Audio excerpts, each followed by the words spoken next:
Assalamualaikum warahmatullahi wabarakatuh. Kembali lagi di channel Trigona Home. Oke sahabat Trigona, dalam kesempatan kali ini saya ingin mengajak sahabat Trigona belajar bersama-sama berbudidaya lebah kelanceng. Dan ini tentunya mengikuti pengalaman saya dari saya pertama kali mengenal kelanceng sampai ya sekarang ini. Walaupun untuk sekarang ini ya saya tidak mahir-mahir betul lah, tapi setidaknya saya mempunyai pengalaman ya dikit-dikit itu bisa saya share ke sahabat Trigona semua. Oke, ndak usah lama-lama ya sahabatku, kita langsung ke tahapannya. Oke bro, jadi yang pertama kita berbudidaya kelanceng itu ya menurut pengalaman saya, yang pertama itu kita harus punya niat, kita harus punya tekad, dan ketiganya kita harus punya hobi mengarah berbudidaya kelanceng tersebut. Jadi gini, ini tak jelaskan. Kalau kita itu ingin berbudidaya kelanceng, pertama-tama kita harus menyiapkan vegetasi ya sahabatku, karena ya vegetasi itu sangat penting sekali untuk pakan ataupun untuk suplai apa itu Nexstar ataupun Bipolen untuk kelanceng tersebut. Kalau misalkan kita belum paham atau belum mengerti apa sih vegetasi apa saja sih yang diperlukan, itu bisa lihat di video saya yang sebelumnya, banyak banget.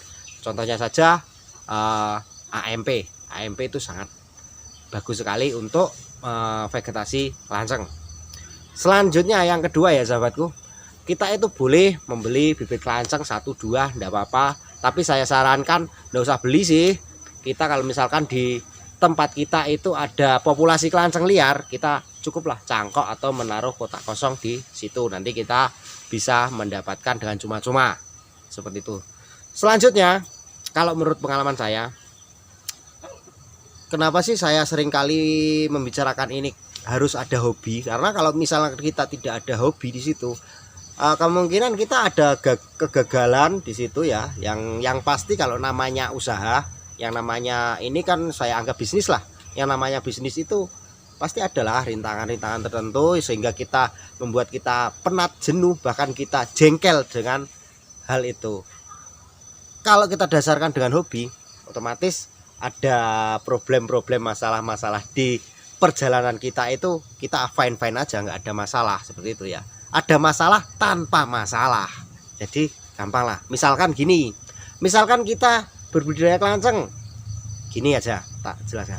Kita mencangkok kelanceng, kalau kita itu mendasarinya dengan hobi, kita nggak bakalan sih nekan target kelanceng itu. Hei kelanceng, kamu 3 bulan 4 bulan harus masuk ke kotak cangkok. Hei kelanceng, kamu harus cepat di situ bertelur sehingga kamu harus saya pindahkan ke tempat budidaya. Enggak seperti itu. Kalau kita itu dasari dari hobi, kita ya wis ikuti alurnya aja, kita cukup berusaha. Misalkan ya kita lihat di sahabatku semua bisa lihat di video saya yang mencangkok kelanceng itu, bisa. Pokoknya ya semua itu gampang lah, enggak terlalu ribet, gampang saja. Kita ikuti aja alurnya. Nah, terus untuk selanjutnya, apabila kita itu belum mengerti karakter kelanceng itu, otomatis kita akan bertanya-tanya sih, iki piye yo, iki bagaimana yo, kok bisa gini, kok bisa gini, kok bisa gini.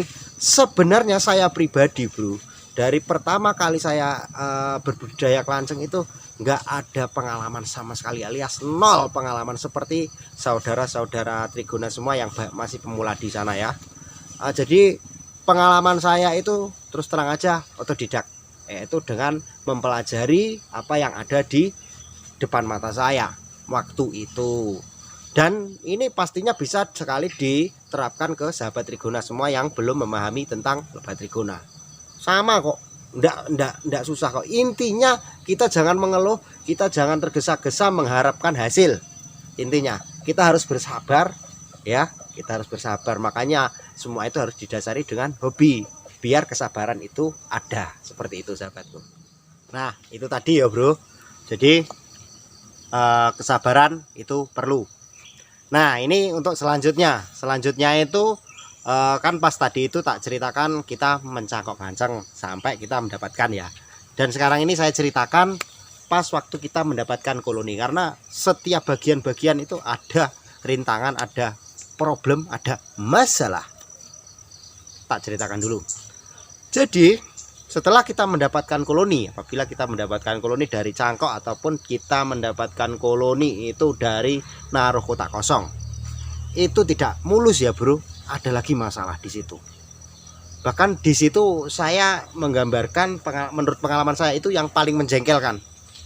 Kita mendapatkan koloni itu sudah bagus, misalkan ya, koloni itu sudah bagus, banyak telurnya, bahkan di situ wis banyak madu.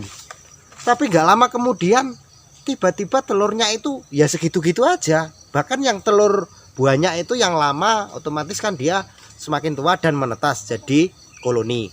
Terus nggak ada telur yang baru, nggak ada telur yang muda. Itu jadi tanda tanya, jadi pusing bro. Aku pas waktu itu, ini kenapa ini? Padahal kemarin itu pas saya ngambil dari cangkok, pas saya ngambil dari naruh kotak kosong, baik-baik aja pak, koloninya sudah bagus. Tapi kok tiba-tiba seperti ini? Itu jadi tanda tanya loh bro. Nanti wes sahabatku semua pasti ada lah yang mengalami problem semacam saya yang ini. Nggak satu dua, mungkin banyak. Itulah kegagalannya. Jadi itu bukan kegagalan sih. Jadi kita anggap itu adalah prosesnya. Kita harus melihat prosesnya. Ternyata berbudidaya kelanceng itu dibilang gampang ya gampang, dibilang enak ya enak, dibilang susah ya susah tentunya. Jadi di situ kita harus mempelajari hal-hal tersebut. Apa sih masalahnya?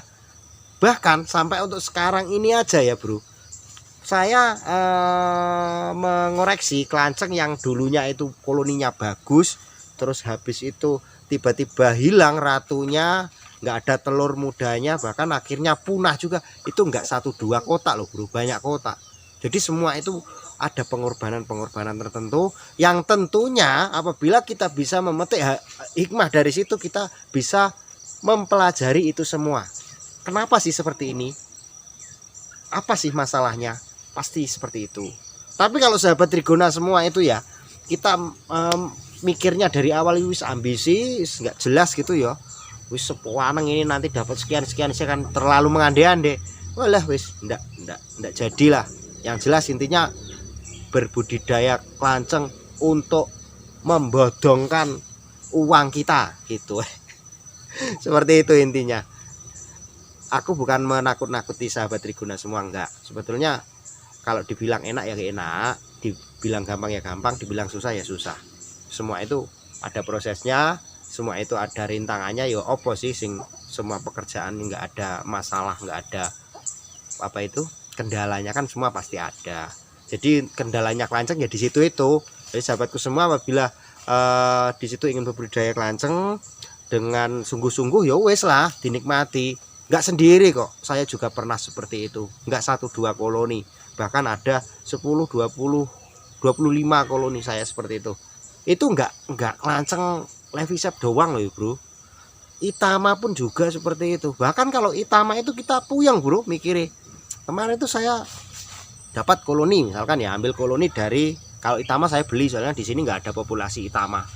Saya beli, kita ambil dari pembolang itu bagus, jos, koloninya bagus, madunya banyak, terus telurnya itu saya lihat itu kan saya potong ya, loke itu saya potong, tak lihat, telurnya bagus banget. Oke, habis itu saya topping, plak, saya topping. Itu enggak sekitar 1 minggu 2 minggu sudah naik bro. Ada 1-2 madu di atas di topping itu tadi. Tapi setelah itu ya wis itu aja. Madunya itu enggak semakin banyak. Itu aja.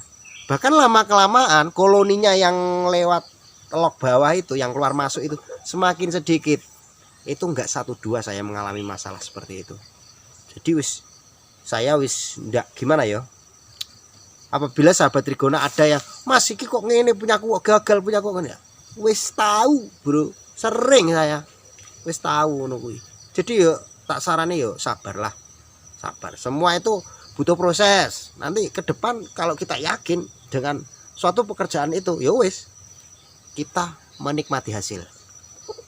Hasilnya apa? Hasilnya dari kesabaran itu. Ngono lho, Bro. Nah, aku walaupun saiki aku hasilnya belum mendapatkan sing tak apa ya, sing cocok karo karepku ngono. Yang penting ya sing jelas gini ae, Tuhan itu lebih mengerti apa yang kita butuhkan daripada ya kita inginkan. Ngono jarene apa Mas Kode kalau jare Mas Kode. Oke, Bro, selanjutnya gini. Itu pas kita mendapatkan koloni ya, kita apa ya jenenge merawat dalam satu perawatan koloni seperti itu. Untuk selanjutnya memperbanyak koloni.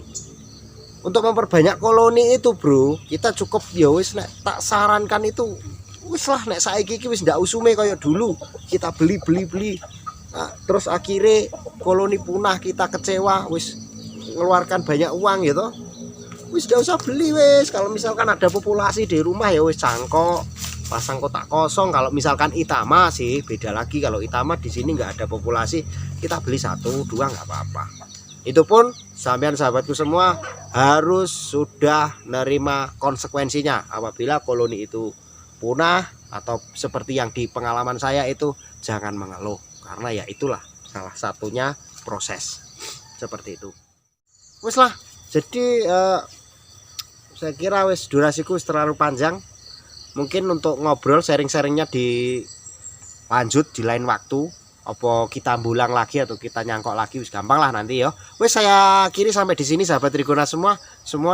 Semoga video ini bisa menjadikan motivasi ataupun bisa menjadikan ya kritik saran buat sahabat Trigona semua yang untuk saat ini mungkin masih mengeluh, meresahkan dengan keadaan yang dialami.